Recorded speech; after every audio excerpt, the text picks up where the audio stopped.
Professor, good afternoon to you. Thank you so much for your time. 69 billion rand is quite a blunder to have to explain away. What's your opinion? How do you think this happened? Good afternoon to you and the viewers.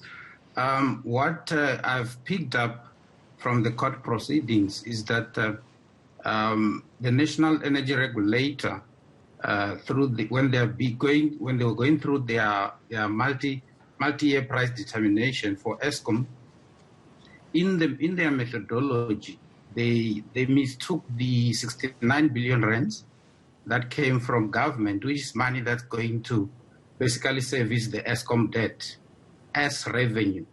And then based on that, they made a mistake in their price determination for Eskom.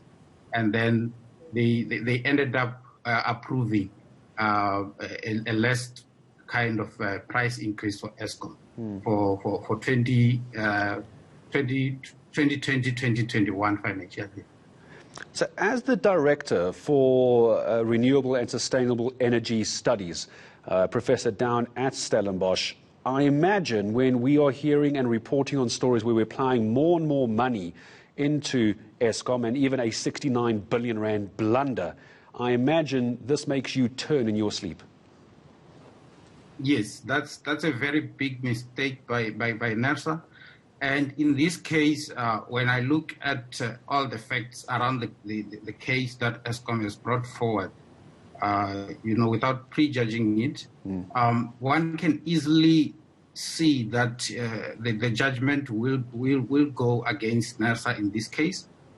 And if that happens, then consumers can expect to pay between 15 and 16% more very, very, very soon in the electricity bills.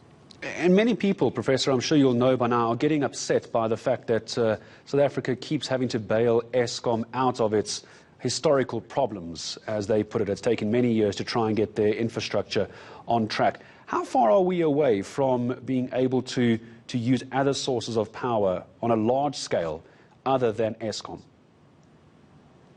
The challenge at the moment is that legislation doesn't necessarily,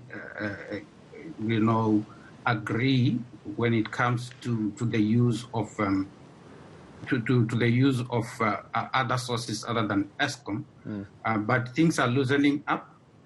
We're starting to see a lot more things like on the embedded generation side, where you've got less than 1 megawatts generation, where municipalities are kind of allowing such to happen. They've got a number of municipalities have regulations now in that space.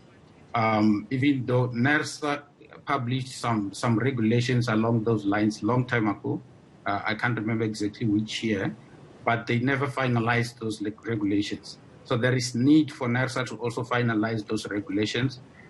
Then we will see most consumers going the renewable energy way.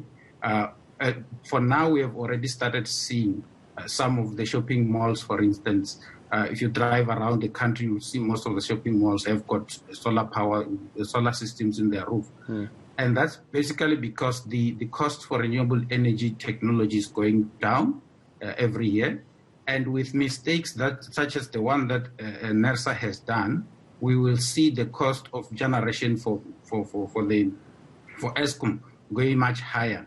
And that would then mean that the alternative sources of energy, the cost of generation will be much more comparable to that of Eskom. And in some cases, we may be able to generate for much less than what Eskom is generating. So in the near future, we will see a lot more people going the independent power producers route. And I'm sure you are right, Professor, and I certainly hope that will be the case as well, being able to generate your own power. For renewable and sustainable energy studies from Stellenbosch University, my thanks to Professor Samson Mampwili joining us here on the 69 billion rand NERSA blunder. All got to do with the maths, and it seems they got it horribly wrong for Eskom.